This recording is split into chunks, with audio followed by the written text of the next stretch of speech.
안녕하십니까. 개혁신당 인물탐구, 오늘은 선거관리위원회 위원장님이신 한익병 원장님을 모시고 자리하도록 하겠습니다. 저는 사회를 맡은 김정철 법률자문위원장입니다. 원장님 우리 불러줘서 위원장님. 감사합니다. 네. 뭐 너무 유명하신 분이어가지고 뭐 소개하는 게 뭐 의미가 있나 싶지만은 그래도 간단하게 자기소개 좀 부탁드리겠습니다. 저는 피부과 전문의로 30년 이상 병원을 운영하고 있는 피부과 전문이고요. 제가 필생의 꿈이 정치였었습니다.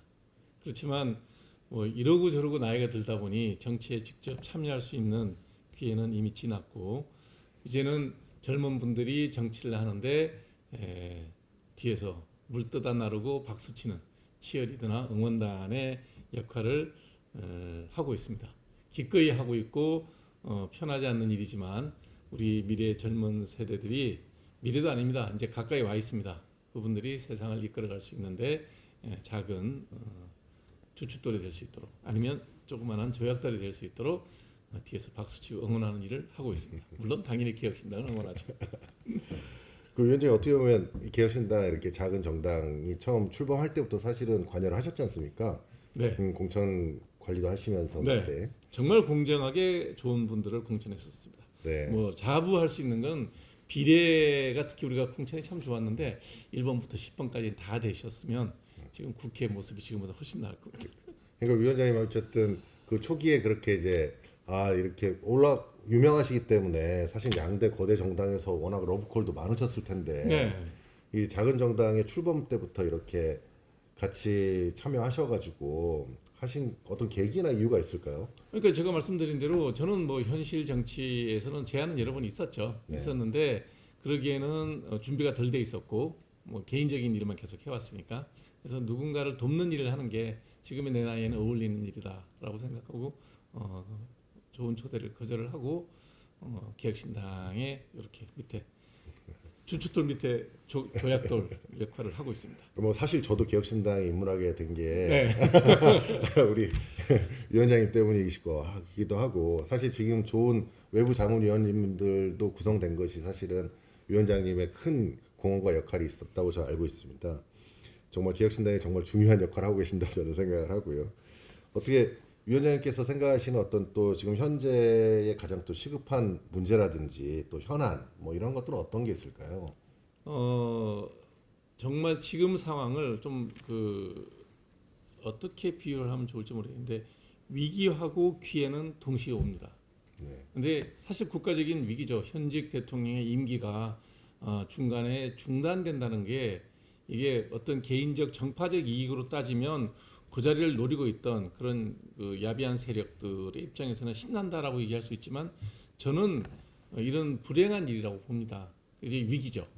그런데 이 위기를 맞았을 때 잘 극복하면 외려 더 강한 대한민국이 될 수 있는 계기도 될 수 있다라고 저는 생각을 합니다. 네네. 그러니까 이 위기를 위기로만 겪고 병을 앓고 난 다음에 쇠약해지느냐, 이 위기를 겪고 난 다음에 아주 강인하게 되살아나느냐, 그거는 저는 이제 국민의 선택이고 그 선택을 바탕으로 대한민국이 다시 한번 일어날 수 있는 계기가 돼야 된다고 생각을 하고 개혁신당이 주축이 돼서 이번 위기를 국가적 개조, 국가 개조를 통해서 대한민국이 좀 더 단단해진 모습으로 성장할 수 있기를 바라는 마음이 있습니다. 저도 이번에 선거관리위원회 이제 위원장님 모시고 같이 회의를 하면서 느낀 점은 위원장께서 정말 공정하고 공평하게 이 선거 관리를 하시기 위해 노력하신다는 것을 저는 느꼈고 또 그 추진력과 또 많은 사람들의 어떤 의견들을 조율해가는 과정을 보면서 굉장히 정치라는 게 이래야 되지 않나. 저희 위원회가 정말 정치가 잘 되는 것 같고 사실은 이제 대외적으로 국가적으로도 사실은 양 정당이라든지 소수 정당이 다 모여서 이런 의견 조율 같은 게 있어야 될 것 같은데 이번에 위원회를 그 위원장으로 하시면서 어떤 생각하시고 계시는 방향성이라든지 어떤 점에 주안점을 두고 계셨는지 한번 저희 당원분들에게 한번 말씀해 주시고 그러면 좋을 것 같습니다. 사실 서둘러서 이제 대선 기획단을 출범시켰던 이유가 소수 정당이거든요.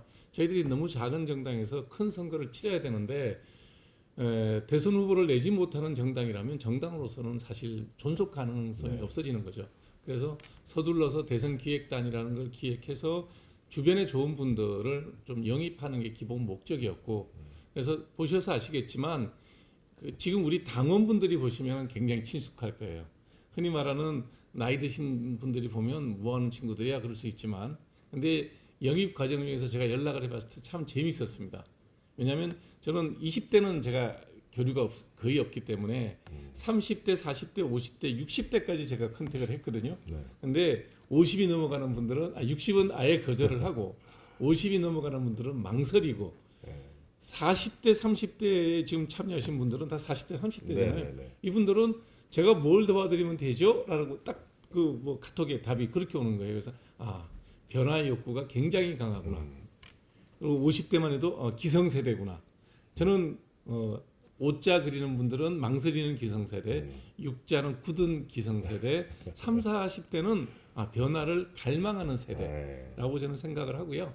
그래서 저는 3, 40대, 20대, 3, 40대 이런 공정이나 어떤 변화를 갈망하는 분들의 어떤 앞서가는 모습에 잘한다.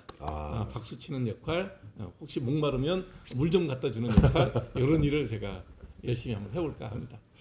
그러면은 지금까지 쭉 지켜보시면서 뭐 정말 우리가 뭐 개혁신당에 대해서 뭐 칭찬만 할 것이 아니라 내부적인 관점이 아니라 외부적인 관점도 많이 있어야 된다고 생각을 하고 그게 아마 위원장님의 또 가장 큰 역할 중에 하나였다고 저는 생각을 하거든요. 네. 보시기에 개혁신당이 한 단계 더 앞으로 발전 나아가기 위한다면 어떤 거를 좀 생각하면 더 좋을까요? 지금 얘기한 데서 반대로 생각하면 되죠. 무슨 얘기냐면 네. 30대, 40대까지는 개혁신당이 어떤 걸 어필하기 너무 쉬울 거예요. 왜냐하면 네네. 공정하게 하겠다. 그 다음에 기회는 열려 있다. 누구든지 할 수 있다. 우리가 그걸 할 수 있도록 지금까지 낡은 관행들을 더 공정한 룰로 바꾸겠다. 네. 뭐 다 좋아하죠. 네. 근데 이제 문제는 뭐냐면 여러분들 인구 구성표를 보시면요. 50대, 60대가 매년 100만이 태어났습니다. 지금 우리 김정철 변호사님 세대가 한 50만, 60만 태어났을 거요. 네네. 저 때도 많이 태어났죠. 그게 많다고 지금은 25만 태어납니다. 그러니까 이 인구 구성비에서 20대, 30대, 40대 인구 구성비가 60대, 70대를 감당을 할 수 없어요. 숫자로. 근데 민주주의는 숫자입니다. 투표하는 사람들의 마음을 얻지 못하면 맞죠. 물론 뭐 20년이 지나면 저 같은 사람들은 다 이제 이 세상에 존재하지 않는 그런 존재가 되긴 하겠지만 그러기에는 대한민국이 20년이 그냥 늙어가야 돼요. 그래서 지금 개혁신당을 구성하고 있는 당원 여러분들이 해야 될 일이 뭐냐? 부모님 세대를 설득해야 됩니다. 네. 부모님 세대를 설득해야 됩니다. 그거 어렵습니다. 왜냐하면 굳어 있거든요. 그리고 나이가 들면 머리가 단단해지고 관절도 굳고 유연성은 다 떨어지는 게 그 노화의 과정입니다. 그러니까 부모님이 여러분들의 생각에 대해서 그거 아니다. 옛날에 그러지 않았다. 이 얘기하는 걸 가지고 왜 그렇게 생각하세요라고 그러지 말고 연세가 드셔서 모든 게 좀 딱딱해지고 굳어 있구나. 그러니까 더 적극적으로 설명하고 설득을 하셔야 됩니다. 그게 좌든 우든 나이 드신 분들은요 생각이 안 변해요. 그렇기 때문에 그 딱딱하게 굳어 있는 사고를 유연하게 그리고 내 자식을 나를 위해서 우리 부모님들은 자기 자식을 위해서는 다 기꺼이 희생을 해요. 내가 번 돈도 주고 기회도 물려주고 그러는데 우리 60대 70대 세대가 되면 20, 30대한테 양보 안 해요. 그러려면 이 변화를 줘야 되거든요. 그러니까 내가 아버지는 믿지만 아버지 세대는 믿지 말라는 얘기를 하는 이유가 그게 그룹이 되면 개개인이 갖고 있는 부모가 자식을 사랑하는 마음이 덩어리 져버리면 없어져요. 그러니까 여러분들이 노력해서 그 60대, 70대, 50대 후반 이렇게 이 세대 갈등을 조장하는 게 아니라 나이가 들면 그렇다는 거예요. 그렇기 때문에 더 노력해서 부모님 세대를 설득을 해야 된다. 이건 싸우는 게 아니에요. 설득의 문제라고 저는 봅니다. 그리고 이제 저희가 이제 조기 대선에 대한 준비를 미리 하고 있는데 사실 그거에 대해서 외부에서는 뭐 벌써부터 무슨 조기 나이 드신 분들이 대선이냐 다 그러죠. 뭐 이런 분들도 있고 네, 있죠. 네. 그렇지만 이제 저희는 어쨌든 앞으로 나아가기 위해서 지금 차근차근 준비를 해왔고 또 그럼요. 위원장님께서도 차근차근 그 부분에 대해서 이 개혁신당의 방향성을 잡기 위해 노력을 하고 계시는데 이제 조기 대선이 열린다고 한다면은 저희 개혁신당이 어떤 부분에 좀 더 중점을 둬야 된다고 생각을 하십니까? 그러니까 기존의 정치 프레임을 완전히 바꿔야 된다. 네. 그러니까 지금은 누가 대통령이 돼서 이제 우리 엄마 세대 80대거든요. 네. 야 국회의원도 한번 해먹어야 되지 않냐? 야 대통령도 한번 해먹어야 되지 않냐? 옛날 분들은 그렇게 표현을 해요. 네. 이제 그때마다 제가 이제 엄마한테 그 얘기하거든. 엄마 그런 자리는 누가 해먹는 자리가 아니라 자기의 경륜이나 자기의 경험을 국가나 사회를 위해서 헌신하고 바치고 나오는 자리지 해먹는 자리가 아니다. 그렇게 말씀하시면 안 됩니다. 그랬더니 우리 때는 말 그렇게 했대. 그러니까 부정적인 의미가 아니지만 그렇게 했다는 거예요. 그래서 개혁신당이 해야 되는 건 정말 내가 이 사회를 위해서 이 국가를 위해서 헌신하는 마음이어야 된다. 정치는 그 과정이다. 제가 정치하지 않는 이유 헌신할 마음이 없어 그래요. 왜냐면 내 개인의 아니, 지금 헌신하고 계시죠? 아니요 이 정도는 헌신이라 그러진 않죠. 제 개인을 이익을 위해서 살아왔지 뭐 벌어서 세금 낸 거 외에는 국가에 헌신한 게 없어요. 제가 그런 의미로 따지면 4대 의무는 다 했어요. 군대도 갔다 왔고 납세도 하고 그렇긴 하지만 흔히 말하는 헌신이라는 거는 나의 이익을 포기하고 조직의 이익, 국가의 이익을 위해서 헌신하는 거거든요. 그래서 개인의 어떤 자리를 탐하는 게 아니라 헌신하는 정당이 됐으면 좋겠고 정치하는 분들은 그 헌신의 끝에 자기 목매는 남는 게 없어요. 여러분들 세대에서는 잘 모르겠지만 김종필 총리 총리 다시 국회의원도 하셨죠. 그분 말씀이 정말 정치인들은 가슴속 깊이 새겨야 되고 지금 현역으로 일하고 있는 국회의원들도 알아야 됩니다.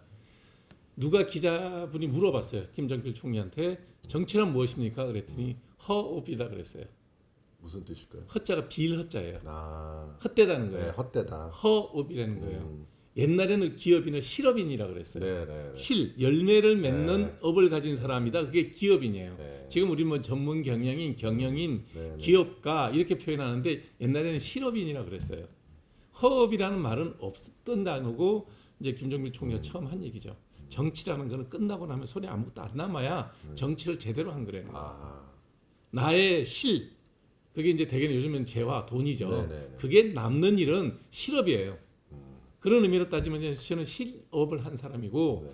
김종필 총리 같은 분은 허업을 하시고 끝나고 난 다음에 남은 게 없잖아요. 네. 지금 그런 마음을 가진 정치인이 돼야 된다. 그리고 개혁신당은 실업을 하는 많은 국민들이 잘할 수 있게 허업에 종사를 해줘야 된다. 네. 그래서 어떤 사람이 어떤 자리에 가는 게 목적이 아니라 그 자리에서 실업을 하는 사람들이 실질적인 이익을 얻을 수 있도록 경제가 풍요로울 수 있도록 네. 본인은 헌신해야 된다.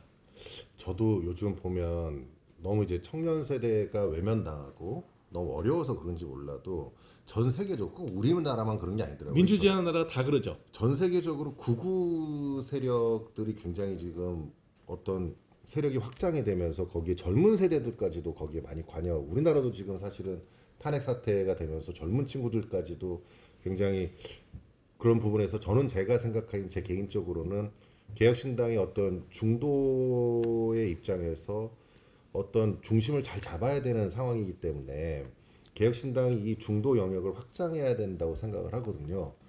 그 위원장님께서는 어떤 우리 개혁신당이 중도 영역을 좀 확장하는 어떤 해결 방안이나 좀 묘한 같은 게 좀 있을 수 있을까요? 위헌은 좀 없습니다. 지금 잘하고 있다고 보고요. 네네. 기본적으로 보시면 이제 극우라는 표현을 많이 하지만 지금 탄핵을 반대하는 집회에 모이는 분들은 여러 가지 이제가 네. 결합돼 있죠. 네. 네, 여러 가지가 결합돼 있는데 거기에 대해 언급하고 싶지는 않고요. 실질적으로 여론조사 움직이지 않고 있는 여론조사 결과를 보면 대외적으로 나타내지 않는 볼 것 같으면 중도는 어디가 중도냐면 네. 자 탄핵은 불가피하다. 네. 그러나 현직 대통령이 아직 탄핵도 되지 않은 대통령 신분인데 저렇게 수사하는 그거는 잘못됐다. 그 다음에 민주당의 저는 지금 이번에 또 검찰총장 또 탄핵한다. 네. 이런 걸 보고 있으면 그게 과연 지지가 되겠어요? 그 세력들이 굉장히 많아요. 그리고 중도라고 얘기하는 분들의 탄핵의 찬반율을 조사한 걸 보면 70% 이상 탄핵은 찬성을 하거든요. 네. 우리가 그런 분들하고 같이 움직이는 그런 정당이 되면 저는 다음 예상되는 차기 조기 대선에서 최소한 유의미한 득표는 되고 저렇게 좌우가 극단적으로 갈라져서 싸운다면 감당하지 못할 어떤 그런 역할을 부여받을 수도 있겠다. 이런 생각까지도 해요. 네. 네. 저는 이제 개혁신당에 합류하면서 되게 좋았던 점 중에 하나가 그 민주당이나 사실 국힘을 보게 되면은 민주당의 이익과 국민의 이익이 일치할 때는 맞는 말을 합니다. 그렇죠. 그런데 민주당의 이익과 국민의 이익이 불일치할 때는 민주당의 이익에 맞춰서 이론을 구성하고 자신들의 논리를 펴고 선동을 한단 말이죠. 그런 식으로 했던 게 뭐냐면 방송통신위원회 위원들을 임명을 안 했죠. 네네. 네. 그래서 그 결과 맞습니다. 2인 체제가 갔죠. 네. 그다음에 헌법재판소에서 헌법재판을 못 받게 하려고 헌법재판소 국회목 3명을 임명을 안 했죠. 안 했죠. 탄핵이 벌어졌죠. 갑자기 난리가 나요. 네. 지금 말씀하신 게 그게 민주당이 하고 있는 당리당략입니다. 민주당 한마디 더 비판을 하자면 민주당의 이익과 이재명 대표의 이익이 부딪히면 이재명 대표의 이익을 우리하는 거예요. 제가 얘기했잖아요. 대통령이란 자리는 해먹는 자리가 아니에요. 1인을 누구를 대통령을 만드는 게 목적이 아니고 그 사람이 대통령 자리에서 국가를 위해서 어떤 헌신을 할 거냐가 중요한 거예요. 우리는 모든 정당이 어떤 개인이 대통령이 되고 어떤 개인이 국회의원이 되는 걸 목표로 정당이 움직인다. 그러면 그 정당은 미래가 없는 거예요. 자, 제가 지난 동탄 선거 때 제가 공개적으로 얘기했어요. 제 준돌이 아빠라고. 네. 그러면 내가 이준석 대표의 이익을 최우선시하느냐? 아닙니다. 어떤 일이 있어도 뭐 같이 회의해봐서 알겠지만 이준석 대표의 이익을 위해서는 일하지 않아요. 이준석 대표가 한 이야기 중에 옳은 얘기인데 저거는 국정에 반영이 되면 좋겠다는 데 동의를 하는 거지. 예를 들어서 이준석 대표가 개혁신당을 지금 이재명 대표가 민주당을 움직이듯이 윤석열 대통령이 국민의힘을 움직이듯이 그딴 식으로 정치를 하고 당을 움직인다. 그럼 전 동의할 수 없죠. 그럼요. 그럼 네. 다른 사람들이 많이 없어지겠죠. 저희 중요한 외부 위원들도. 네. 그렇지만 이준석 의원이나 뭐 이런 분들이 다 그런 부분들을 합리적으로 받아들이는 정당 구조가 되어 있기 때문에 사실은 그래서 이 개혁신당의 미래가 있다고 생각을 합니다. 당원들이 그래서 모여 있는 거죠. 그 그러니까요. 변화가 네네. 이준석이라는 아니면 이주영이라는 중요한 자산들이 그런 있으니까. 자산들을 우리의 의견을 대변해주는 그 대변인의 역할을 네네. 쓰고 있는 거지 개인의 이익을 위해서 나의 범죄 행위를 숨기기 위해서 내 가족의 범죄 행위를 숨기기 위해서 그 권력을 사용한다. 역대 5년짜리 대통령들이 5년짜리라서 참 미안한 얘기지만 실제로 그렇게 돼버렸어요. 김대중 대통령 때는 아들 셋 다 구속됐었어요. 네. 김영삼 대통령은 대통령이 직접 나와서 아들 구속 수사 받을 때 사과도 했어요. 네. 예. 노무현 대통령도 매한가지였어요. 잘못한 맞습니다. 게 있으면 잘못했다 그랬어요. 적어도 그게 정치적인 수사였다 하더라도 네. 지금같이 이런 식으로 여러 가지 비리가 드러나 있는데도 불구하고 수사를 받고 있는데도 뻔뻔하게 얘기하고 본인의 가족이 벌어졌던 그런 뻔뻔한 일인데도 그걸 덮고 넘어가려고 하니 이런 난맥이 벌어진다는 거예요. 자리는 국가를 위해서 존재하는 거지 그 개인이나 가족들의 이익을 위해서 존재하는 게 아니라는 거예요. 네. 그런 공인의식이 없는 사람들이 정치를 계속하겠다? 저는 굉장히 대한민국이 불행해진다고 봐요. 네. 아유, 어쨌든 오늘 이렇게 너무 좋은 말씀 주셔가지고 아마 당원분들이 들으면서 굉장히 마음 속 시원했을 거라고 생각합니다. 그리고 선거관리위원회가 어떻게 지금 잘 운영을 하고 있고 그 선거위원회를 통해서 어떻게 개혁신당의 그 선거 과정을 공정하게 만들려고 노력하고 있는지를 누구보다 좀 잘 설명하실 수 있는 분이었다고 생각을 합니다.